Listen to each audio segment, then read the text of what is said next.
4 Navy commandos surrounded her in the dimly lit warehouse, their laughter echoing off the cold concrete walls. Weapons drawn, they thought they had the upper hand. They had taken her rifle, stripped her of her sidearm, and left her with nothing but empty holsters. In their minds, she was helpless, just a pawn in their little game. But they couldn't have been more wrong. What happened next lasted exactly 79 seconds. And when the timer stopped, 4 elite operators were flat on their backs, bruised, stunned, and questioning everything they thought they knew about her. Their arrogance? Shattered. Their confidence? Obliterated.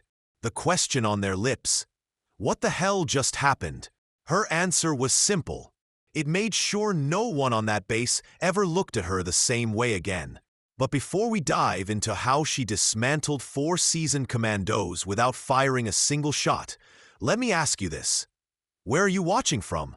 Drop a comment below, and don't forget to hit subscribe. Torqueum of Fear. Because this story goes from zero to brutal in under 2 minutes. You won't want to miss it. Now, let's get into it. Staff Sergeant Rachel Keane stepped off the shuttle bus and onto the cracked asphalt of Fort Wexler. The heat of the morning sun already radiated from the pavement, even at this early hour. Her boots hit the ground with a solid, familiar thud. A sound she'd come to know all too well over the past 15 years of military service. The air smelled of jet fuel, pine trees, and the unmistakable scent of diesel exhaust, blended with the faint burn of hot concrete beneath her feet. A typical morning on base, yet nothing about it was ever ordinary. Rachel's uniform was immaculate, her woodland pattern BDUs perfectly pressed. Her sidearm sat naturally at her right hip, a reassuring weight that anchored her even as she crossed the yard, walking with the steady pace of someone who didn't need to prove anything anymore. She had done it all, survived the toughest deployments, faced insurmountable odds, and stared down enemies who thought they had the upper hand. And every time, she had proven them wrong. Her eyes, however, were always moving, always alert. The kind of trained vigilance that came from years of training and experience in environments where failure meant more than just missing a shot. It meant your life was at stake. As she moved across the compound, she couldn't help but scan every corner, every guard tower, and every exit route. It was instinct, old habits drilled into her when she'd been stationed in places where not paying attention got you killed. Fort Wexler wasn't just another base. It was a place where the military's elite from every branch came together, not just to train, but to prove who was the most capable. Navy SEALs, Army Rangers, Marine Raiders, Air Force PJs. Everyone had something to prove, and everyone had their own idea of what it meant to be the best. But Rachel? She didn't need to prove anything. She was here for one reason: to do her job. She had no interest in the games played by those around her. The rivalries, the posturing, the bravado. Her focus was sharp, unwavering. And when she walked into a room, her presence alone was enough to command attention. But she didn't crave the spotlight. In fact, she actively avoided it. Her quiet competence was often mistaken for weakness, but the reality was far from it. The 4 Navy commandos behind the counter? They would soon learn that lesson firsthand. The morning at Fort Wexler was like every other. The air was crisp, with that familiar mix of jet fuel and pine needles that every soldier, past and present, knew all too well. A sharp, clean scent, faintly tinged with the ever-present hum of diesel exhaust and the faint burn of hot concrete. Even though it was early, the sun had already begun to scorch the pavement, heating up the cracks in the asphalt where tire tracks and oil stains had long since settled, remnants of decades of military vehicles passing through. Rachel Keane could feel the heat even before her boots hit the ground. As she stepped off the shuttle bus, her eyes scanned the surroundings instinctively. The base was already alive, the familiar rhythmic chants of morning physical training floating across the compound like a heartbeat. Sound off! 1, 2, The sound of boots pounding the ground in perfect unison made Rachel's senses come alive, even in the stillness of the early morning hours. Fort Wexler was no ordinary military base. It wasn't just a place where soldiers trained. It was a battleground for pride. This was where the different branches of the military came together, their egos as sharp as their combat skills, each one vying for the title of superior. Navy SEALs, Army Rangers, Marine Raiders, and Air Force PJs all rotated through, with the singular purpose of proving that their brand of toughness, their approach to combat, was the best. The kind of place where cooperation had teeth, but rivalry ran deeper than anyone cared to admit. Rachel didn't need to prove herself here. She'd seen it all before, experienced things in the field where the consequences were far more real than any training exercise could simulate. She had long stopped needing to impress anyone. Her confidence was quiet but undeniable, built on years of hard work and sacrifice. Her uniform, always crisp and sharp, reflected that confidence. It was regulation perfect, from her woodland pattern bead used to the holster at her side, where her sidearm rested like a trusted companion. But Rachel wasn't here to show off. She wasn't interested in the ego games that dominated this base. She was here to do her job. She moved with the kind of fluidity that only someone with years of military experience could achieve. Efficient, focused, and completely in control. Her mind was already processing the surroundings, cataloging potential threats, escape routes, and blind spots. It wasn't paranoia. It was just experience. The kind of experience that told her to never stop paying attention, especially in a place like this. She passed through the yard, her gaze shifting constantly from one corner of the base to another.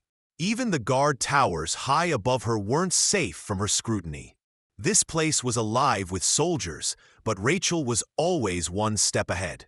She'd been in far too many dangerous situations to ever drop her guard. And though the soldiers around her were busy in their own worlds, some deep in conversation, others focused on their training, Rachel was always calculating, always aware. As she approached the armory, the smells of gun oil and metal polish hit her. The familiar sense of a military armory. But there was something else in the air today. Something that felt different. The tension was palpable. It was the kind of tension that came when everyone was playing their little games of who's the best. And Rachel wasn't interested in any of it. Inside the armory, 4 Navy Commandos stood clustered around the counter. Their laughter carried through the space, and Rachel could hear the mockery in their voices, their casual disregard for her presence. Their confidence radiated like a beacon, but Rachel knew better than to be fooled by appearances. Lieutenant Keane was the first to spot her. Tall, blonde, and built like a recruitment poster. He stood out even among the commandos. His pale eyes swept over Rachel with the practiced precision of someone who considered everyone around them either a threat or an asset. His gaze lingered for just a moment longer than it should have before he spoke. "Well, well," he said, his voice dripping with arrogance. "Look what the army sent us. Hope she knows which end of the rifle the bullets come out of." The others chuckled, as if the joke were clever. Rachel didn't flinch. She'd heard this kind of talk from men like him for years. It was nothing new, and as far as she was concerned, this was just another day at the office. As Rachel stepped into the briefing room, she could already feel the eyes on her. The air was thick with the kind of unspoken tension that always hung over a room full of soldiers, rivalries masked by forced camaraderie.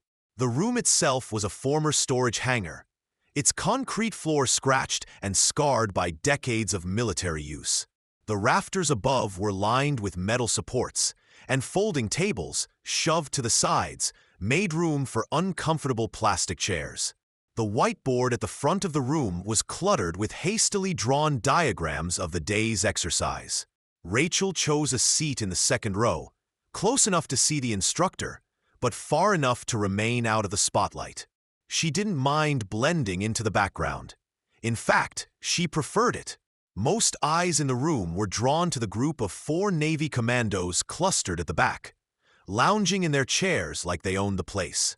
Lieutenant Keane, sitting with his boots propped up on the seat in front of him, was the first to notice her. His eyes scanned her from head to toe, appraising her with the same quick, dismissive sweep she had come to expect from men like him.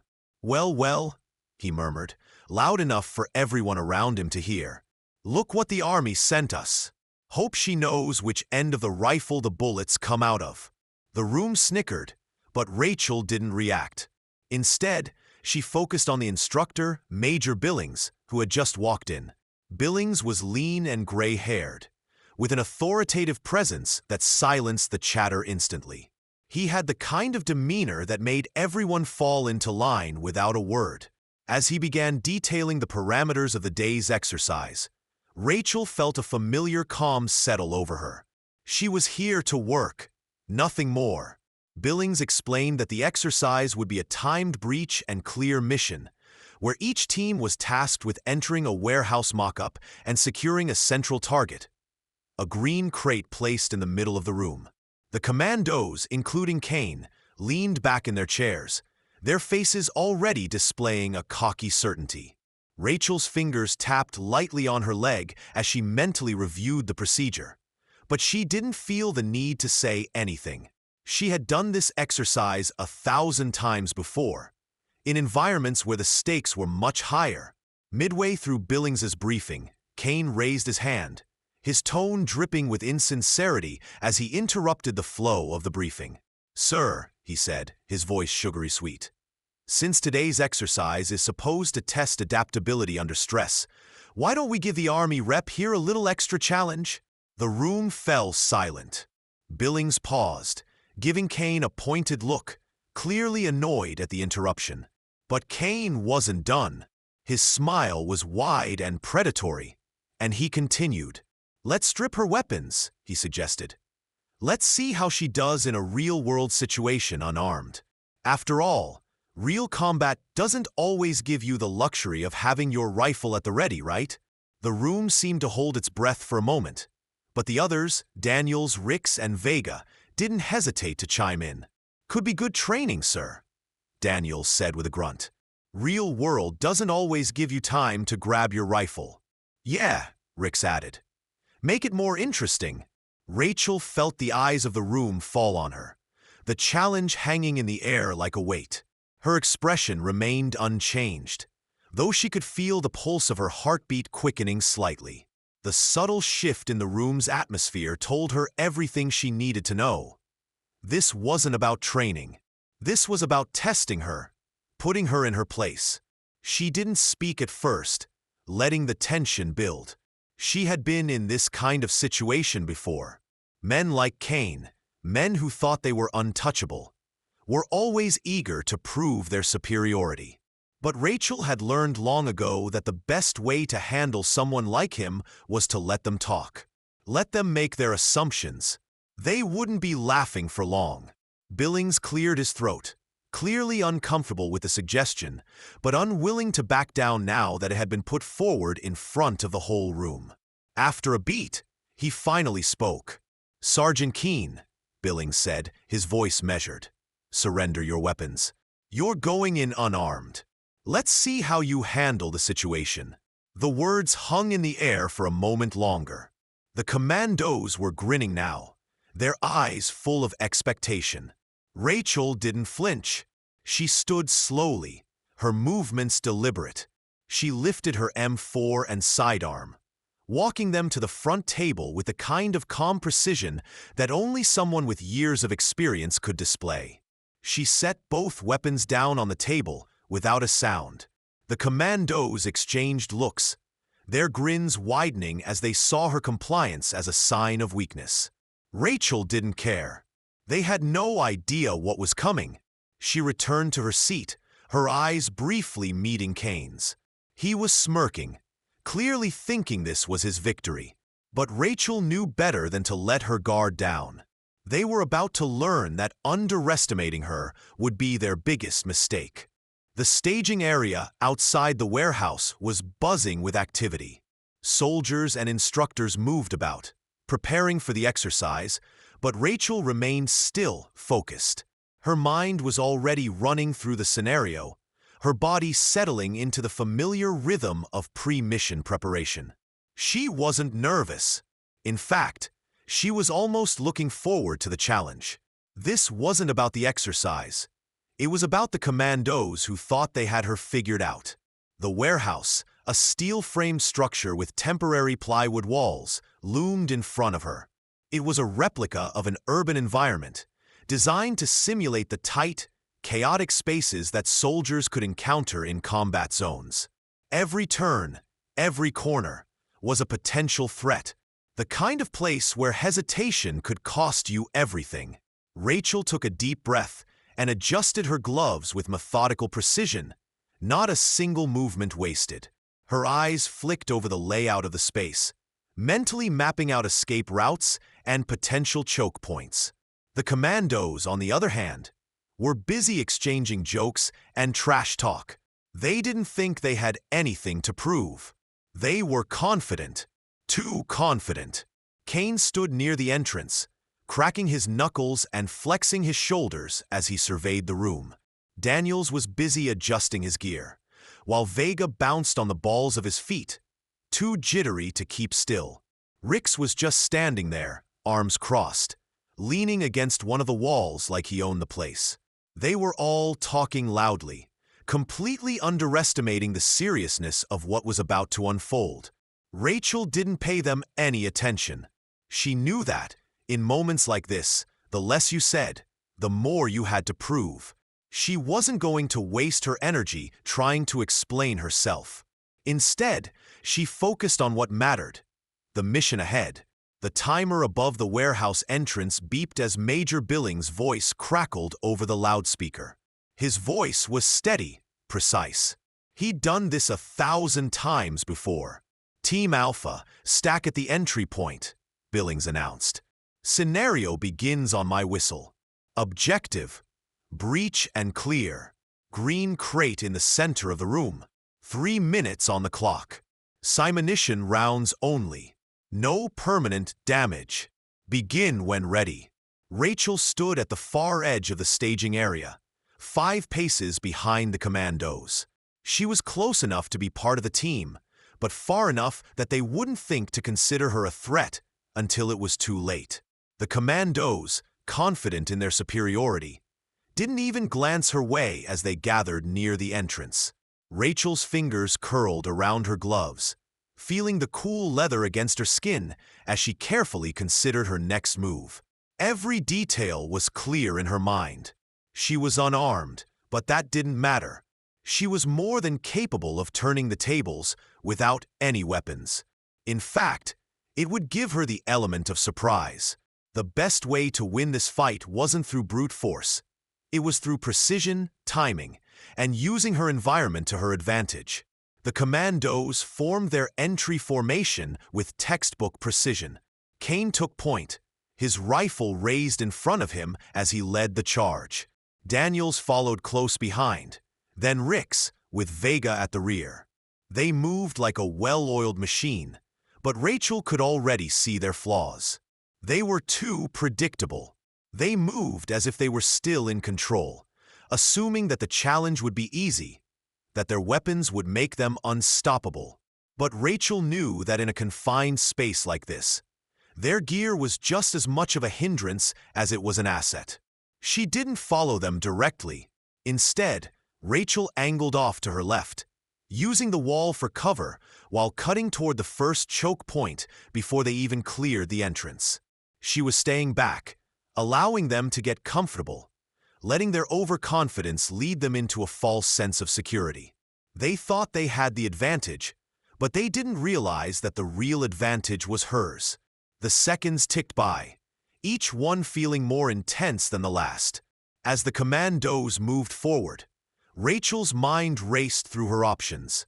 Every movement they made gave her more information about how they were going to attack, how they would break through the warehouse's maze of walls and corners. The space would favor her, tight, confined, and full of opportunities for surprise. The first challenge came quickly. As they approached the first turn in the warehouse, a sharp left into what the exercise labeled an urban alley. Vega took the corner without checking his six, his attention fully focused on what was ahead of him. It was a rookie mistake, but one Rachel had seen far too many times. In combat, you couldn't afford to overlook your blind spots. In training, it was just embarrassing. Rachel moved swiftly, stepping behind him with a quiet grace that came from years of experience. She slipped in behind Vega like smoke, her left hand grabbing the barrel of his rifle, while her right hand locked onto his wrist with a firm but precise grip. She twisted his arm, applying just enough pressure to make him feel it, sharp, calculated. Enough to force him off balance, but not enough to break his joint. In one fluid motion, she yanked his arm down and pulled him off his feet. The impact of him hitting the ground was louder than Rachel's movements, but by then, she had already stripped the rifle from his grasp. Without hesitation, she stepped over him, her foot landing on his back with a soft but decisive pressure that told him this wasn't a game. The seconds ticked by, but the tension in the warehouse was palpable. Rachel stood, poised and still, while Keane, Daniels, and Vega struggled to regain their footing. The exercise had begun as a test of their superiority, but now it had become a master class in how quickly confidence could turn to humiliation. Rachel didn't move. She didn't need to. The warehouse had become her arena, and she was its undisputed champion. She could feel the eyes of the Commandos on her, their confusion and frustration radiating through the air like heat from the concrete floor. They had underestimated her, and now they were paying the price. Keane was the first to recover. His eyes, though wide with disbelief, still carried the cold, calculating edge that marked him as a professional. But now, that edge was tinged with something else, fear. Rachel had already taken out 3 of his teammates with a swift and brutal efficiency. He knew his options were running out, but he wasn't about to back down. Not without a fight. He moved toward her, this time slower, more cautious. He raised his rifle, aiming at her with the calculated precision of someone who had seen combat before. But Rachel was faster, much faster. As Keane brought his rifle to bear, Rachel slid to her right, using the narrow confines of the warehouse to her advantage. She stepped just outside the line of his weapon, letting his momentum carry him forward. The space between them was shrinking, but Rachel's calm composure never wavered. She was in complete control. Kane's rifle moved through the air in an arc, but before he could lock in his shot, Rachel had already stepped to the side. His momentum carried him forward, his weapon now a hindrance rather than a tool of control. She moved fluidly, like a predator sidestepping its prey, waiting for the perfect moment to strike. With one swift movement, Rachel used her left leg to hook behind his ankle, just as she had done with Vega earlier. She twisted her body, driving her shoulder into his ribs with a controlled but powerful force.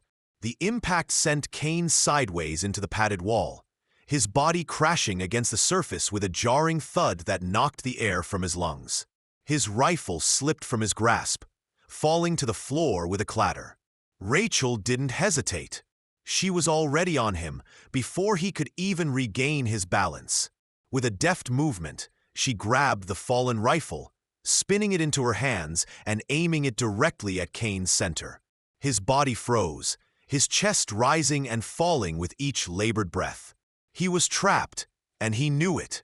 His pride, once the thing that defined him, had been shattered. There was no way out. Rachel's eyes met his, her expression unchanged. It wasn't the look of someone who had just won. It was the look of someone who had done exactly what was needed. Nothing more, nothing less. She didn't gloat. She didn't revel in the victory. She simply stood there, her fingers still hovering near the trigger, waiting for him to make the next move. But Keane didn't move. He couldn't. The realization had set in. He was outclassed. Rachel had dismantled him and his team without breaking a sweat, using nothing but her training and her instincts. And now, all that was left was the bitter taste of defeat. Behind her, Daniels was finally pushing himself up from the floor, his breath ragged and uneven.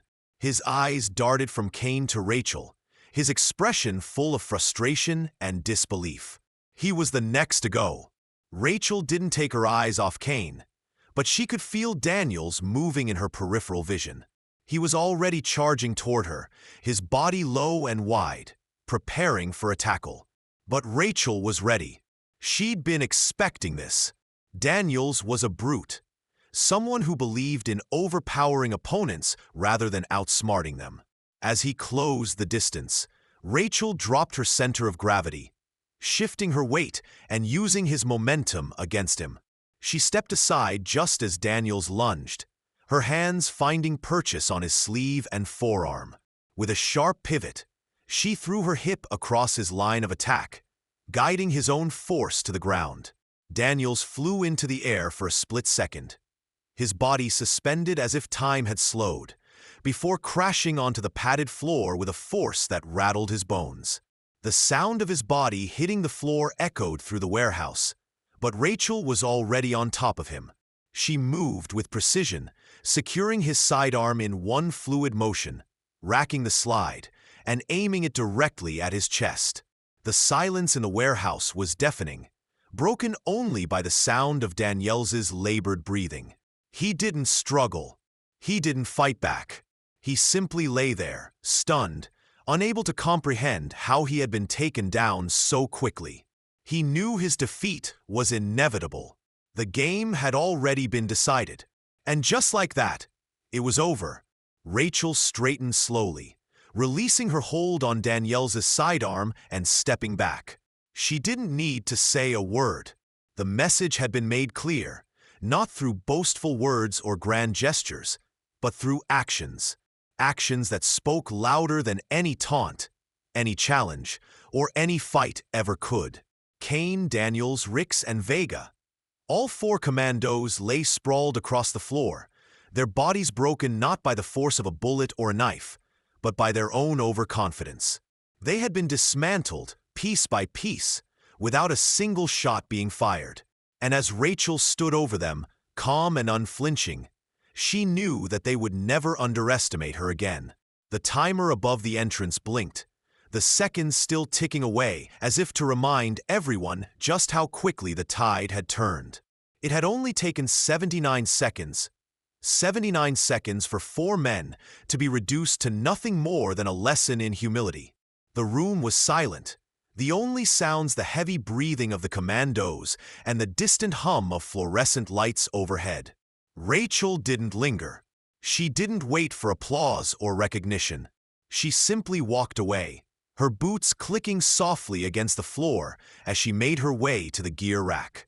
The exercise was over, but the lessons learned today would last far longer than any training drill could ever teach. The warehouse was silent now, save for the ragged breaths of the four Navy Commandos who had just been bested in a matter of seconds. Rachel stood over them, her posture calm and collected, her breathing steady. She didn't look victorious, just focused, her movements purposeful, as though she'd just completed a routine exercise. But the Commandos were a different story. Keane was the first to move, pushing himself up from the floor with a groan. His face, once full of arrogance and overconfidence, was now a mask of frustration and disbelief. His fingers clenched and unclenched as if trying to understand how he had been outmaneuvered so effortlessly. He wiped the sweat from his brow, his eyes flicking toward Rachel, who remained still, her expression as unreadable as ever. He took a step toward her, but stopped just short, his eyes narrowing. "Lucky shots," he muttered under his breath, though the words lacked conviction. Rachel didn't respond. She didn't need to. The truth was in the air between them. He had been completely outclassed, and there was no denying it. Behind him, Daniels pushed himself up slowly, grumbling as he rubbed his shoulder where Rachel had thrown him. He glared at the floor, clearly embarrassed, but too proud to admit his defeat. "This isn't over," he spat, though his voice lacked the venom it had carried earlier. Rachel's eyes flicked over to him, and she raised an eyebrow, almost as if she were waiting for him to say something more. But Daniels, realizing he had nothing left to say, fell silent. His pride had been shattered in ways he couldn't yet process. Rix was still on the ground, trying to adjust his gear with an almost robotic precision. His face was flushed with frustration, his jaw clenched. He avoided eye contact with everyone, focusing on his boots as if they were the most interesting thing in the room. Vega, still kneeling on the ground, didn't even seem to notice Rix, his eyes far away, his mind clearly somewhere else. The realization was slowly sinking in. They had all been outclassed, beaten not by strength or firepower, but by a quiet, determined competence they hadn't seen coming. They had underestimated Rachel, and now they were paying the price. Rachel stood still, letting them process their failure. She didn't need to gloat, and she certainly didn't need to say anything to make them feel worse. The silence in the warehouse spoke louder than any words ever could. It was a silence filled with the weight of their own arrogance. Their assumption that this would be easy, that their superior weapons and training would make them invincible. But they were wrong. Rachel didn't need to prove anything to anyone. She wasn't here to show off. She wasn't interested in the ego games that had driven the Commandos to underestimate her. She was here to do her job, and she had done it perfectly. That was all that mattered. The timer above the entrance clicked to a stop, its red numbers blinking in the dim light, marking the end of the exercise. But for the Commandos, it felt like much more than that. It was a hard lesson in humility, one they wouldn't soon forget. Keane finally spoke again, his voice low, almost hesitant. "You're good," he said, the words grudgingly leaving his lips. It was the first admission of respect he had shown her, and it hung in the air like a heavy cloud. Rachel didn't acknowledge him. She didn't need to. Instead, she simply moved toward the gear rack, her movements efficient, each step purposeful as she gathered her equipment. She took her time, making sure everything was in place, that nothing was out of order. She wasn't rushing. There was no need. The lesson had already been taught. Daniel stood behind her, fidgeting with his rifle, clearly trying to regain some semblance of composure. "You're fast," he muttered, almost to himself, though it was clear he was speaking to Rachel. "Too fast." Rachel didn't look back at him. She knew what he meant. She knew what they all meant. They had all believed she was just another soldier, just another person to be looked down on, underestimated, and discarded. But now, standing there in front of them, she had proven that being underestimated was her greatest strength. The Commandos had been quick to judge, quick to assume they had the advantage, but Rachel had shown them what it really meant to be a professional. It wasn't about strength, and it wasn't about speed. It was about knowing your enemy, understanding the environment, and using everything at your disposal to succeed. She finished gathering her gear and turned to leave, but not before her eyes flicked to the observation deck above. The younger recruits were still watching, their faces a mix of awe and disbelief. They had seen the entire thing unfold in real time, and the lesson had hit them just as hard as it had hit the Commandos. Rachel didn't pause as she walked past the recruits, her steps steady and unhurried. She could feel their eyes on her, but she didn't let it affect her. They would learn the same way she had, through experience, through actions, not words. Behind her, the sound of cleaning supplies being handed out to the defeated Commandos filled the air. The punishment was simple, but it carried weight. It was a reminder that arrogance had consequences, and the lesson wasn't over yet. Rachel didn't look back. She didn't need to. She had already made her point, and as she left the warehouse, the sound of mops scraping against the floor behind her was the only thing that broke the silence. The room was still and heavy, the air thick with the unspoken tension that had built over the last few minutes. For Commandos, once full of bravado and confidence, now lay in defeat, their pride bruised as badly as their bodies. Rachel stood at the center of it all, a calm, silent figure amidst the chaos, watching the last of them, Daniels, struggling to regain his composure. Daniels was the only one still standing, albeit shakily, as he eyed Rachel warily. He wasn't as quick to admit his defeat as Keane had been. There was still a flicker of defiance in his eyes, a belief that he could somehow salvage this situation. But deep down, he knew it was over. Rachel's eyes never left him as she slowly approached, her movements smooth and deliberate. Her hand brushed lightly against the side of her rifle, checking the grip instinctively, but she didn't raise it. There was no need. This wasn't about firepower. This was about finishing what had already been won. Daniel shifted his stance, his eyes calculating. The pride in him still burned, a desperate flicker that wouldn't die easily. He had been bested 3 times already, but he was a fighter. He wasn't going to go down without giving it everything he had left. He lunged forward, this time with the full intent to overwhelm her, to force her into a fight she didn't want. Rachel's body tensed for only a moment. She had anticipated this. Daniels was fast and reckless, his strategy built around brute strength. But she had already seen this coming. She had prepared for it.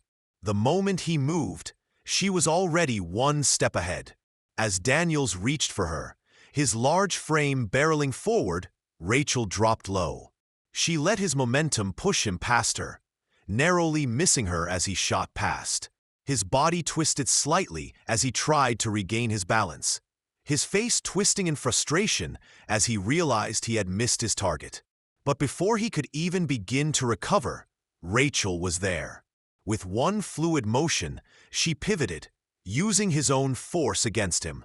She grabbed his arm with expert precision, pulling him forward and off balance, twisting his wrist in a controlled lock. The move was fast, but it was surgical in its precision.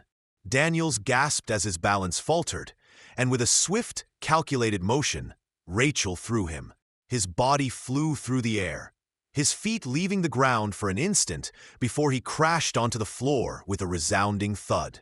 The sound echoed across the room, and for a brief moment, everything was still. Daniels lay on the floor, winded and groaning, unable to get back on his feet quickly enough. Rachel didn't waste time. She was already on top of him, her knee pressing into his chest, her hand grabbing for his sidearm. In one smooth motion, she pulled it from his holster, the weight of it familiar in her hand. She placed the barrel against his chest, the cold steel making him freeze. His eyes widened in disbelief, his breath coming in shallow, uneven gasps. "You," he started to speak, but the words caught in his throat. He knew it was over. The fight had already been won.